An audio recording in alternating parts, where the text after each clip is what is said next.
All right, and we're going to go ahead and get started. I'm going to share my screen so you can see our slide deck.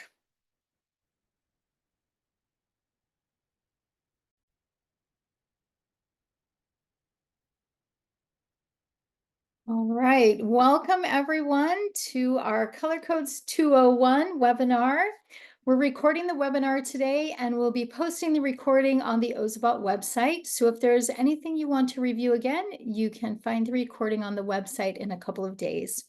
With that said, please leave your cameras and your microphones off. We have the lovely Jordan from our EDU team monitoring the chat today. So if you have questions about the things we're covering, please type them in the chat. Also, we'll be sticking around for a few minutes after the conclusion of the webinar to take any questions that you may have. This particular webinar is intended for folks who have some experience with color codes and are interested in taking their screen-free programming to the next level.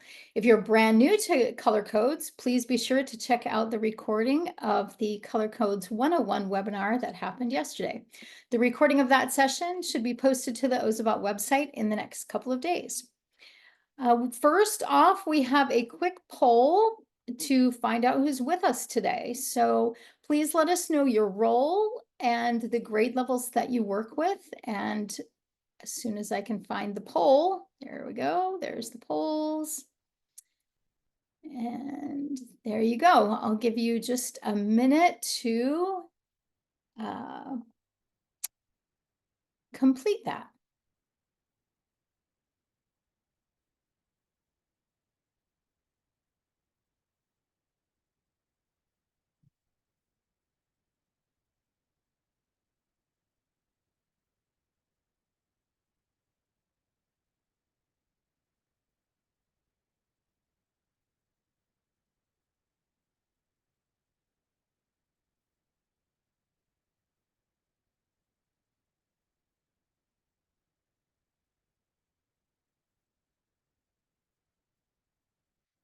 Oh, Margaret has a question. Hello from Connecticut. Did I need to update my Evo before today? You know, we are actually not going to be using them during the webinar. If you want to follow along, you're absolutely welcome to. However, we always suggest that you make sure they're updated. So before you use them in your classroom again, go ahead and make sure they're updated. All right, we have one more question too. Missed the meeting yesterday. We don't actually have the link to that yet, but that will be in the webinar section of the website, probably in the next couple of days. All right, a few more people popping in here, and I'm going to go ahead and end the poll and share those results with you. All right, so we have quite a few kindergarten through second grade teachers with us today, as well as third through fifth. Yay, we have some middle school and some high school teachers with us. We've also got classroom teachers, STEAM/STEM specialists, a couple of instructional coaches, librarian, administrator, and a few people who are other. We love those others. That's the category I fall into. And we even have some folks who haven't ever used color codes before. So you're welcome to stay for this webinar, but be sure to check out the one that happened yesterday on our website in a couple of days when that's posted. All right. Well, thank you so much for sharing a little bit about yourselves. I want to introduce myself. My name is Jen Maher. I've been with Ozobot for almost 5 years now, not quite. I'm a former dance teacher in public schools and private studios, and I also taught middle school math and science, which is where I finished my time in the classroom. At Ozobot, I'm a curriculum developer and the professional development specialist. And if you feel that your team needs a bit of a refresher or wants to take programming with Ozobot to the next level, we do offer Ozobot training. Email sales@ozobot.com and let them know you're interested in scheduling some professional development for your group. Okay, that's the only sales pitch you're going to hear today, this afternoon. All right. As for our agenda, we are going to cover 3 different things today. First, we'll cover the updated color code guidelines.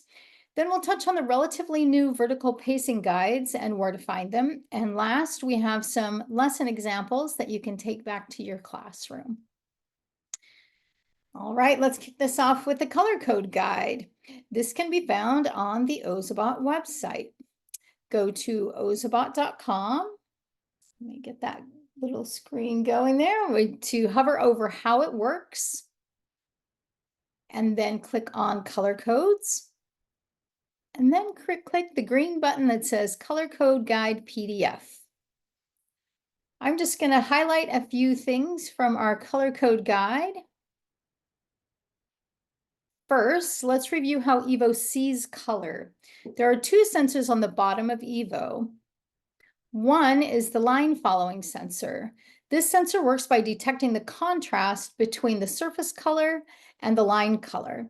Because Ozobot is looking for contrast, the bot doesn't do well following yellow lines. However, any other color usually works well for line following. The second sensor is the color sensor. The color sensor works by shining a light on the surface the bot is traveling on. That light bounces off the surface and into the color sensor. Evo then processes that information to determine the color and reacts based on what it detects. The colors that Evo detects for color codes are quite specific with a small deviation range. You'll see on the left of this slide the RGB, CMYK, and hex codes for each of the colors. If you're creating your own tracks for printing, be sure to designate these colors for the greatest success. Also, keep in mind when you're printing those tracks, you'll want to print on best quality. I should say the best quality setting, because you can use any paper as long as it's white. The color code chart is included in the color code guide also. The lessons I'll be sharing mainly use the line switch color codes and the counter color codes. So now we have some opportunity for students to attend to precision. The ideal line width is 5 millimeters, which is the width of the chisel tip end of the Ozobot color code markers. A great practice tool is also located at the end of the color code guide, and it's 1/4-inch graph paper. Really great for helping students understand how wide the lines need to be. Be sure to leave 1 inch of space in between parallel lines. And Evo loves 90-degree corners, as well as 90-degree intersections. When drawing color codes, remember each color box should be square, and all the squares should be approximately the same size. Since the ideal line is 5 millimeters wide, boxes should be 5 millimeters by 5 millimeters. There is some tolerance to the line width from 4.5 millimeters to 6 millimeters. No matter the width of the line, the color boxes for color codes should be the same width as the line. Each color code should be surrounded by a black line with no space between the color squares, and the color squares should not be overlapping. You'll notice there are a couple of color codes that are only 2 colors, the win exit and U-turn, which should be at the end of a line with at least 1 inch of white space after the color code. Spacing. In order for students to see the change in a program between color codes, leave 2 inches of space between the color codes. And with intersections, there should be at least 1 inch between a color code and an intersection. Finally, leave 1/2 inch of blank space on either side of a line and any graphics or drawing on the activity sheet, just so that there's a clear space that the bot can see that contrast between the line and the surface. Quick reminder about calibration. Calibrate at the beginning, not at the end, at the beginning of each session. Calibration is also your first troubleshooting step if the bot is not behaving as expected.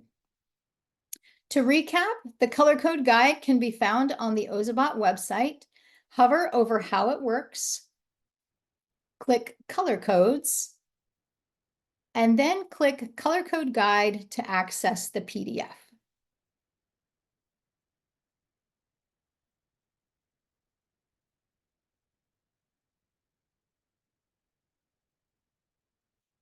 All right.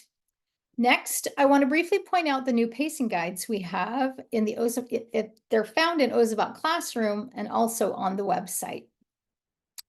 So on the Ozobot website, you'll go to ozobot.com, hover over Educators, go to Education Offerings, and then scroll down to Planning Resources. You can click that View Now button to reveal the pacing guides. They can also be found in Ozobot Classroom by scrolling down on the dashboard. These pacing guides make it easy to plan your Ozobot unit or semester-long weekly activities with Evo. Again, 2 places to find them, in Ozobot Classroom and on the website. All right. What is one thing we've talked about so far that you'd like to remember? Please write that in the chat. You've got 1 minute.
All right.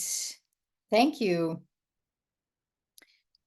Let's dive into some lessons. First of all, where can these lessons be found? Well, they are all found in Ozobot Classroom, which is a free resource found at classroom.ozobot.com.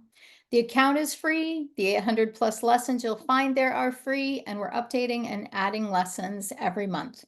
So come back often to see what's new. There are computer science lessons, content integrated lessons, and lots of fun seasonal activities as well. So again, those are at classroom.ozobot.com, and we'll talk about 6 of them today, and you'll find another 794 in the lesson library. So I've chosen 6 to highlight. 3 of them are in the Introduction to Color Codes series, number 7, Line Switch, number 8, Counters, and number 9, the Skills Check 2 for grades 6 through 12. The other 3 lessons are appropriate for various grade levels. Those are Decode the MLK Quote, Triangle Story, and a lesson in probability and statistics.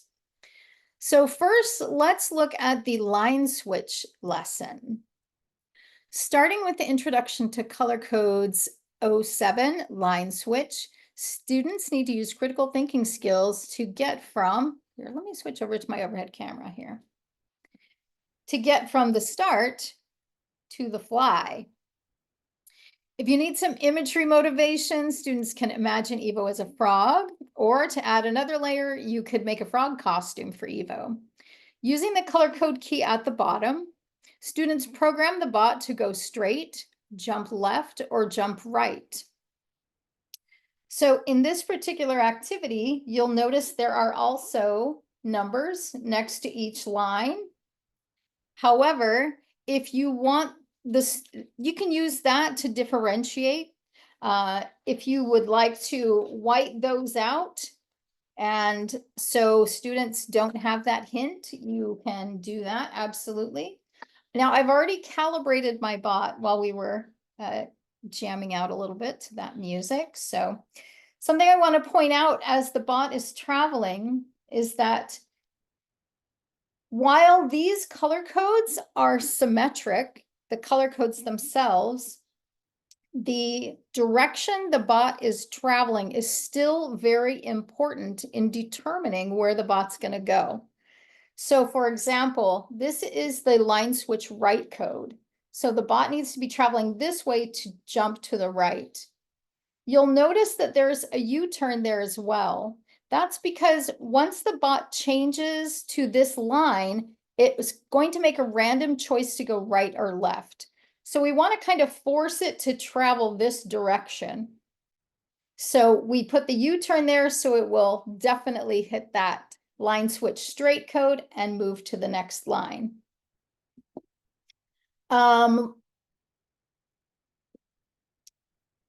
This is a line switch right, so it goes this way. This is a straight. This is a line switch left. So if the bot is traveling one direction, you have to kind of keep your right and left straight when you're using these. Because if you're traveling this direction, so if we were traveling this way on this code, the bot would still see that as line switch right, but it's going to turn this direction instead of traveling this way and turning this direction right. So even though the codes themselves are symmetrical, the direction the bot is traveling is still important in where the bot's going to go when it jumps from that line to the next. The line switch straight, it's not quite as important, right? 'Cause it's going to go straight ahead. All right. That's our intro to color codes 07 line switch. Next, let's talk about the decode the MLK quote. This one is really fun. Jordan, who's monitoring the chat, wrote this one. There are words next to each one of these lines. And so the students need to figure out the quote that was given by Martin Luther King Jr. This lesson is great for any time of year, but especially in January, right around that Martin Luther King Jr. holiday. Students will use those lines or use the words to figure out the quote. You can give the quote and then have the students figure out where the bot's going. You can have them figure out the quote. If it's a quote that you've given them previously in a previous lesson, you might want to see how well they recall that particular quote. It's a good one. The quote, I'm going to put this one here and run the bot. The quote is,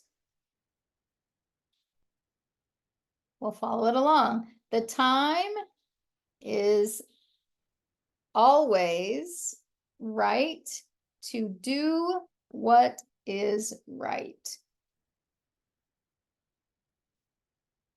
You'll notice again, we have those U-turns at the end of each line. So the bot will kind of be forced to travel along the pathway that we want it to go on.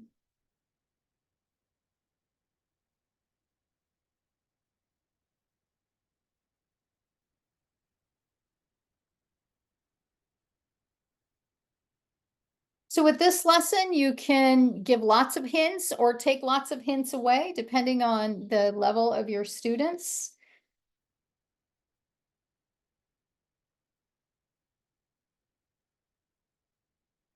This one happens to be doing a lot of the U-turns today.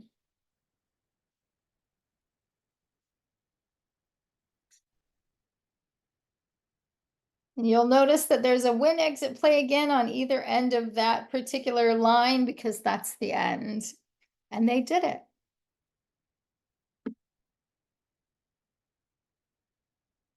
All right. Our next lesson is the counters lesson. There are 4 different counters that the bot recognizes. The crossing or Xing, as it is on the color code chart, the turn counter, the path color counter, and the point counter. Evo counts 5 for all the counters. First, the crossing counter counts the number of times Evo crosses an intersection. It doesn't matter if it turns or goes straight, it's counting intersections. After crossing 5 intersections, Evo will stop and do a done maneuver. So in this case, it would travel along this line. This code is the enable. It enables the counter to start. This is the line switch right, which puts it over in this middle grid section. Then it will travel along the line, counting the intersections, whether it turns, whether it doesn't turn, depending on which code you're using.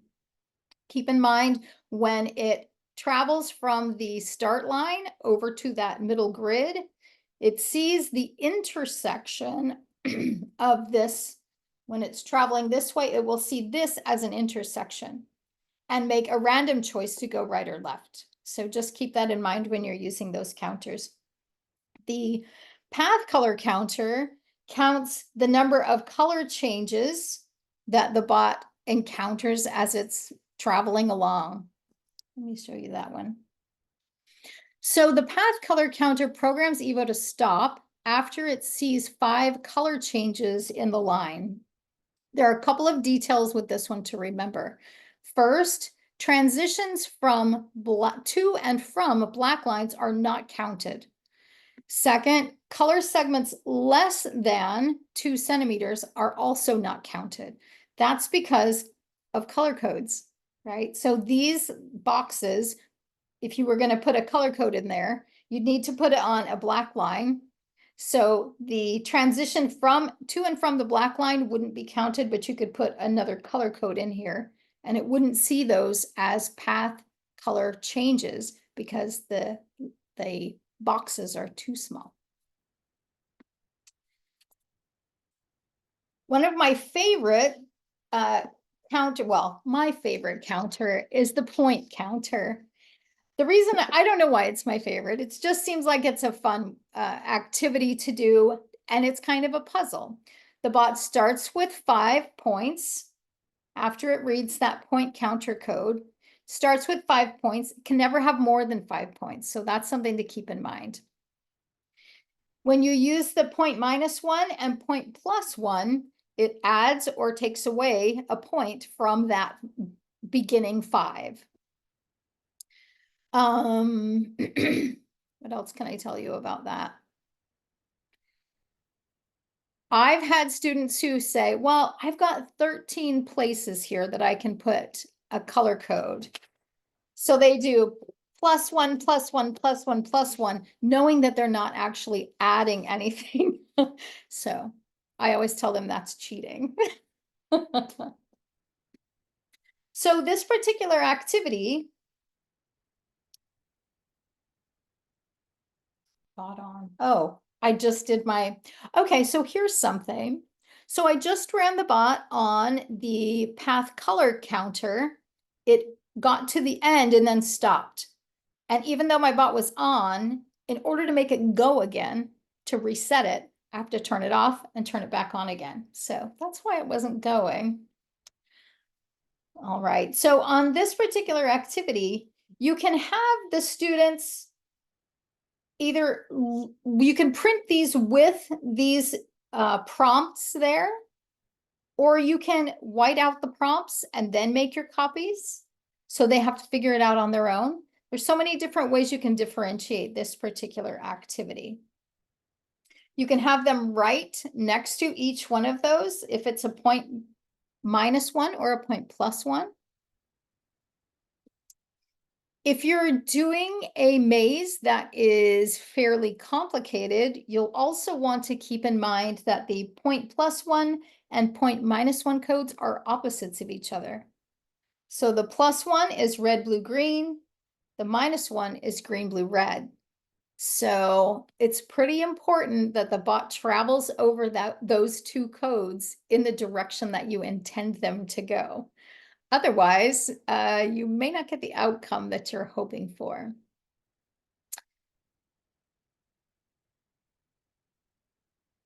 All right.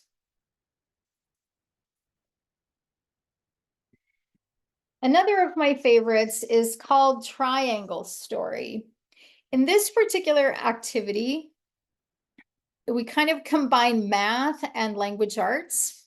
The lesson involves 3 types of triangles: equilateral, isosceles, and scaling triangles. And the language arts component of writing a story, you'll notice down here at the bottom of the page, my triangle's name is.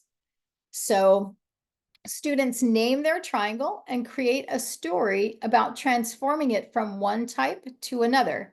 So it comes with 3 pages, one for equilateral, one for isosceles, and one for scaling, but I kind of condensed them for this moment. So if I were to put these on a table, they would go together like this, and I'm going to kind of do a little bit of shuffling as I run the bot on this so that we can actually experience the whole thing. And I'm going to read the story. So the story that I'm going to read is a possible solution that comes with this activity. You're welcome to use that as you see fit.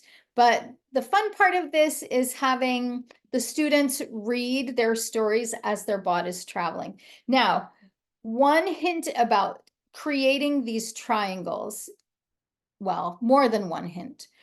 The first hint is that the corners of these triangles, so for the equilateral triangle, they're 60, 60, and 60 degrees. So the bot most likely will do okay. We still do recommend those 90-degree corners. However, in this activity, really only one of these triangles can have a 90-degree corner because of the length of the sides that we're talking about. So that's something to keep in mind.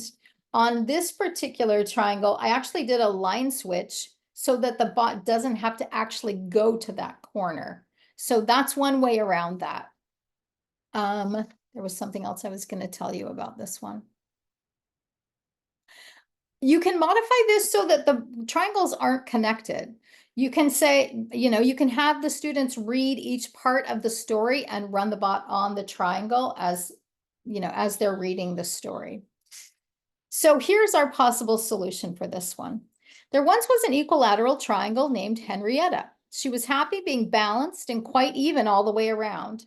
She had a dog, Buster, who loved to go for walks, sniff all the flowers, and occasionally chase a squirrel or two.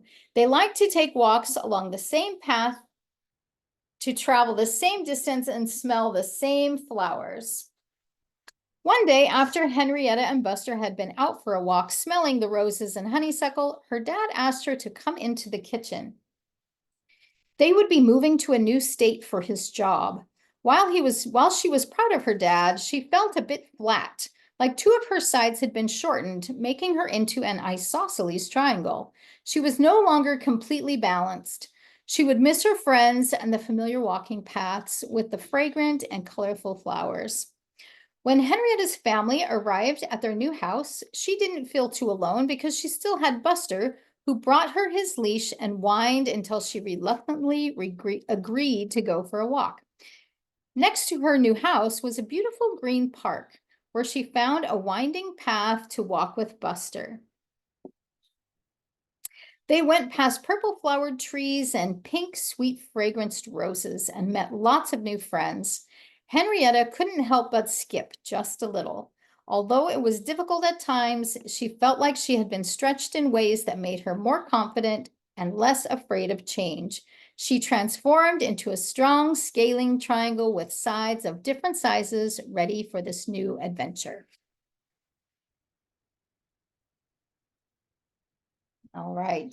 So you can see that this part of it also is kind of a challenge. So you can give different criteria for the students. They need to include a certain number of color codes. They need to use the line switch. You get what I'm talking about. You can also use the line switch between triangles instead of having a line there. You can do that as well. Lots of different options for that one. All right, our next lesson is the Skills Check 2 for grades 6 through 12. Now, this particular activity uses the line switch. It also uses the 30-second timer. So the timer is placed here. There's a couple of places that people can use speed codes. So those are kind of the trick to getting the bot all the way to the end. However, with the line switch, like we've talked about before, the bot chooses what direction to go once it oh, I need to restart that one again because I used that one for another. Okay, so the bot will switch lines and then choose a direction to go, right or left. So sometimes the bot may get to the end and sometimes it may not get to the end. So this might be an opportunity to do a little bit of statistics with your kids as well, trying to figure out how many times the bot went to the U-turn versus how many times it turned and went the direction of the color code. Ooh, we made it. All right. So there's a little planning involved in this one too. The next, the extension activity, in the lesson, it's designated as an extension, but you absolutely can use it with your kids too. I'm going to restart this one because I have my timer on. So in this one, this uses the point counter. So you would add the point counter to the first place. Then students need to plan where their +1 and -1 codes are going to go to get to the end. So we'll run that one really quick too.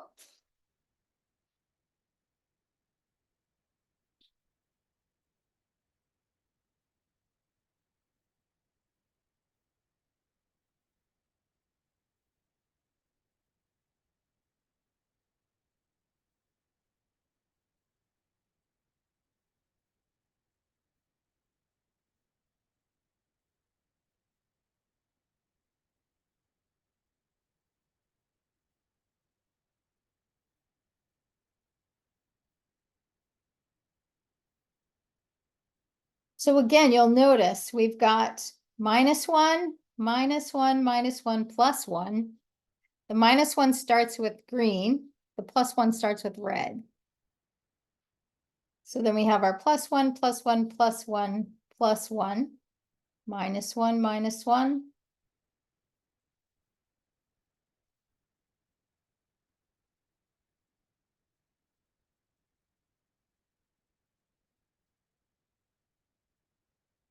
All right. Very nice. And the last lesson we're going to talk about is a little bit more complicated.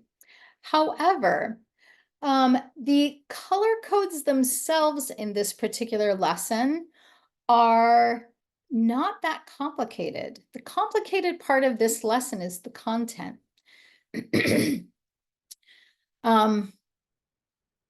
The focus of this lesson is based on Evo's random choices. It's color coded to go straight at this intersection, the X intersection. And then it does our point counter, but then it makes a random choice at the Y intersection. So students will fill in the color codes as they're indicated on the sheet. So if you've got students with vision deficiency and can't see colors well, they're already in there for you. The markers are labeled. If you've got newer markers, they're labeled with the color. So that makes that kind of easier. So students will fill in those colors. Then the point counter, the straight at intersection, and the point -1 and +1. And then there's one more color code here, the right at intersection. The lesson plan actually has 10 discussion questions that you can discuss as a class. And after that discussion, just making sure everyone understands the activity, students will run the bot multiple times and keep a tally, right, on this page of how many times the bot passed the start again. So if it doesn't pass the start again and it stops because of the point counter gets to 0, then they would put a tally mark here. So here's an example of what that would look like. So this particular class probably, of course, this is an example, but if you have your students run this particular activity multiple times, you could have each group run it 12 or 15 times, and then they can check their own probability. They've got their theoretical probability here. We've got a little math going on because we have our probability with our exponents here as well. So we've got lots of things happening in this lesson as well. Evo starts by running over here. Let me put this here and let's do a little calibration because we've included a calibration spot.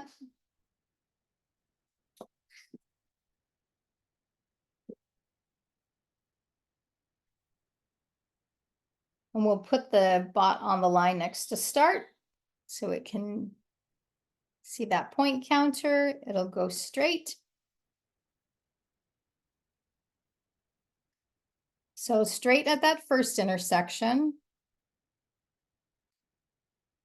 At the intersection labeled Y, Evo makes a random choice to go straight or turn right.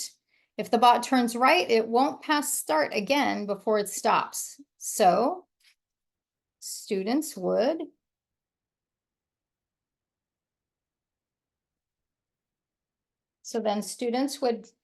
mark a tally there and start again.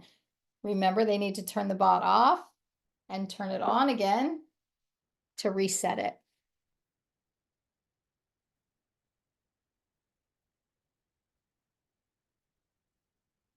We'll see if it goes past the start again with this one.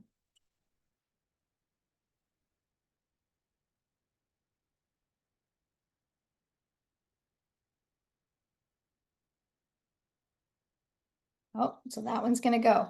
So when it goes straight, it adds a point, but then you'll notice it goes over the point counter, the enable point counter again, which resets it to 5 points. So it could actually run around there multiple times. So it's gone by once so far.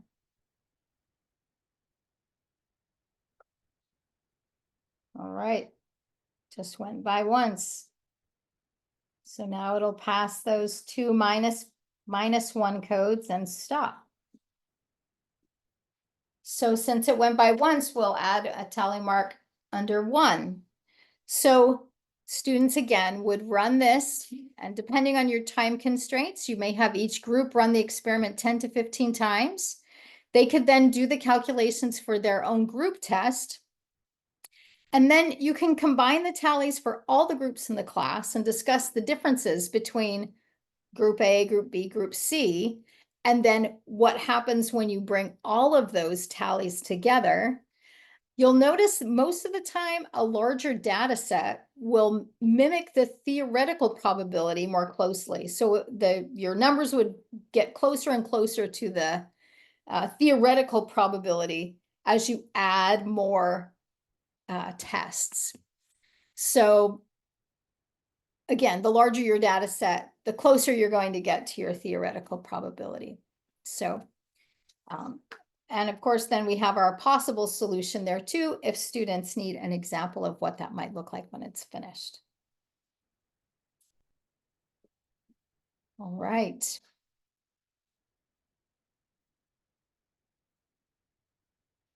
So those are just a few of the lessons. Those are just 6 of the lessons we have in the lesson library.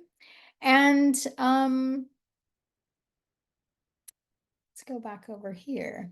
These are a few more of the fantastic lessons that we have in the lesson library. There's quite a variety of activities and really engaging activity sheets that go with these super fantastic lessons. All right, write one lesson that you want to remember to try with your students. It could be one of these 6. If you're in Ozobot Classroom and you're looking around in there, you might find another one. But if we didn't cover one or you haven't been able to find one in the lesson library that you are looking for, please type in the chat a topic that you'd like to see a lesson about in the lesson library. And again, you have 1 minute to write those answers there.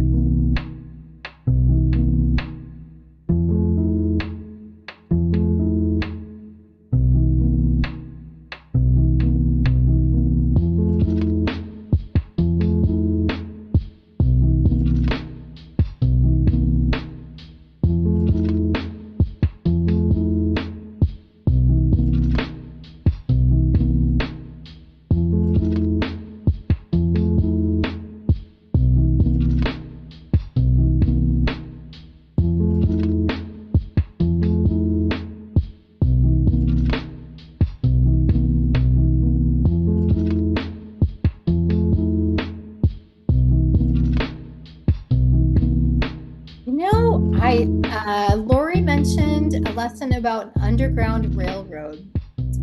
I feel like there's one that might be tied to the Underground Railroad in the lesson library, but I'd have to look for it.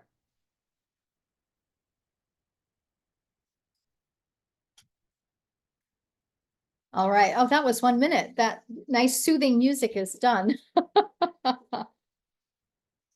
Well, thank you so much for being here today. We appreciate you taking the time to stay up to date on all things that are happening in the Ozobot universe.